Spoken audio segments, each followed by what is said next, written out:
کیا آپ کو معلوم ہے کہ انسان ریاکاری کیوں کرتا ہے اور خلوص کے ساتھ اعمال انجام دینے کی خصوصیت کیا ہے؟ ان سوالات کے جوابات کو جانتے ہیں آج کے اس ایپیسوڈ میں۔ اعوذ باللہ من الشیطان الرجیم، بسم اللہ الرحمن الرحیم۔ ناظرین کرام السلام علیکم۔ سبیل قرآن کے اس تفسیر پروگرام میں ایک بار پھر ہم آپ کو خوش آمدید کہتے ہیں۔ آج ہم سورہ بقرہ کی 2 آیتوں کی تفسیر کو لے کر حاضر ہوئے ہیں۔ سب سے پہلے آیت نمبر 264 کی تفسیر کو جاننے کے لیے اس کی تلاوت اور ترجمے کو غور سے سنتے ہیں۔ كتاب أنزلناه إليك مبارك ليدبروا آياته وليتذكر أولو الألباب بسم الله الرحمن الرحيم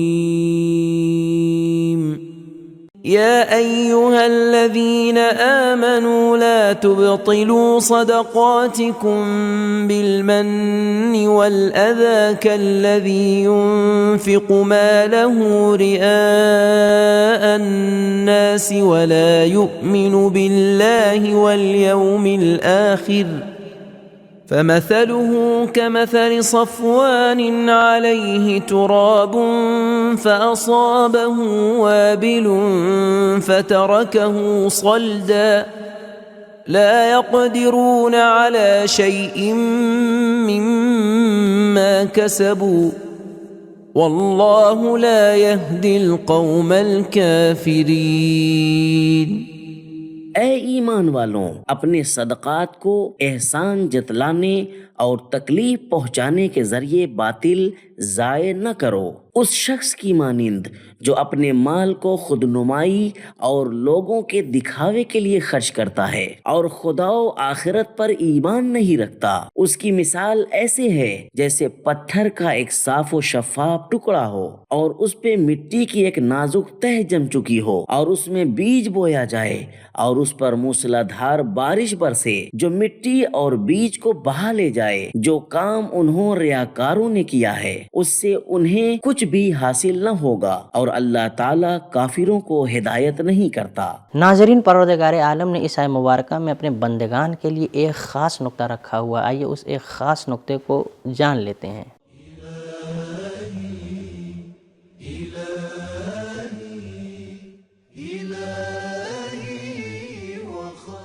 اس آیت میں بھی تشبیہ سے کام لیا گیا ہے جو بعض افراد کی باطنی کیفیت کو بتا رہی ہے۔ ایسے افراد جو ریا اور خود نمائی کے لیے خرچ کرتے ہیں ان کا ظاہری عمل نرم مٹی کی طرح ہوتا ہے لیکن ان کا باطن پتھر کی مانند ٹھوس اور سخت ہوتا ہے جس میں کسی چیز کو اپنے اندر جذب کرنے کی صلاحیت نہیں ہوتی۔ اگر انہیں خرچ کرنے سے کوئی فائدہ نہیں ہوتا یہ ان کے اپنے پتھریلے دلوں کے سخت اور ٹھوس ہونے کی وجہ سے ہوتا ہے۔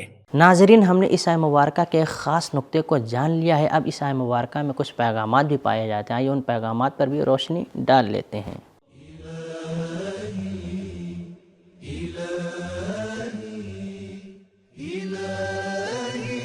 نمبر 1، فقیر شخص پر احسان جتلانا اور اسے تکلیف پہنچانا خدا کی راہ میں خرچ کرنے اور صدقے کے ثواب کو ضائع کر دیتا ہے۔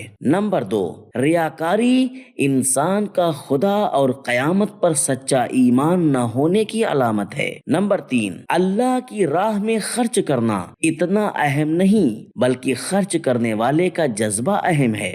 نمبر 4، احسان جتلانے والے، ریاکاری سے کام لینے والے اور کافر لوگوں کے اعمال تباہ و برباد ہیں۔ فمثلہ کا کلمہ تینوں پر صادق آتا ہے۔ نمبر 5، ریاکار آخر میں رسوا ہوتا ہے، زمانے کے حوادث حقائق کو کھول کر بیان کر دیتے ہیں۔ نمبر 6، ریاکار صرف آخرت کے ثواب ہی سے محروم نہیں ہوتا بلکہ وہ روحانی بالیدگی بھی کھو دیتا ہے۔ نمبر 7، احسان جتلانے والا اور ریاکار دونوں کفر کے محور میں قرار پاتے ہیں اور خدا کی طرف سے دھمکی کے مستحق ٹھہرتے ہیں۔ ناظرین، اب اس تفسیری سلسلے کو آگے بڑھانے کے لیے اس ایپیسوڈ کی آخری آیت کی تفسیر کو جاننے کے لیے سب سے پہلے اس کی تلاوت اور ترجمے کو غور سے سنتے ہیں۔ وَمَثَلُ الَّذِينَ ينفقون أموالهم ابتغاء مرضات الله وتثبيتا من أنفسهم كمثل جنة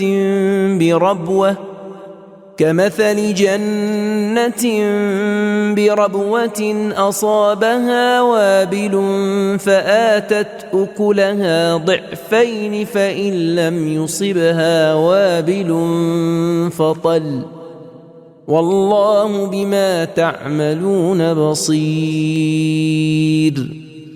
اور وہ لوگ جو رضائے خدا کی خاطر اور اپنی روح کو محکم و مضبوط رکھنے کے لیے اپنے مال کو خرچ کرتے ہیں، ان کی مثال ایسے باغ کی سی ہے جو کسی بلند جگہ پر ہو اور اس پر موسلا دھار بارش برسے اور کھلی فضا میں واقع ہونے کے سبب اسے بہت فائدہ حاصل ہو اور وہ اپنے پھل دوگنا دے۔ اگر اس پر موسلا دھار بارش نہ برسے تو پھر ہلکی سی پھوار اور شبنم پڑے، اسی لیے یہ باغ ہمیشہ سرسبز و شاداب رہتا ہے اور جو کچھ تم انجام دیتے ہو خدا اسے دیکھ رہا ہے۔ ناظرین، پروردگار عالم نے اپنے بندگان کے لیے اس آیت مبارکہ میں کچھ پیغامات بھی رکھے ہوئے ہیں، آئیے ان پیغامات کو جان لیتے ہیں۔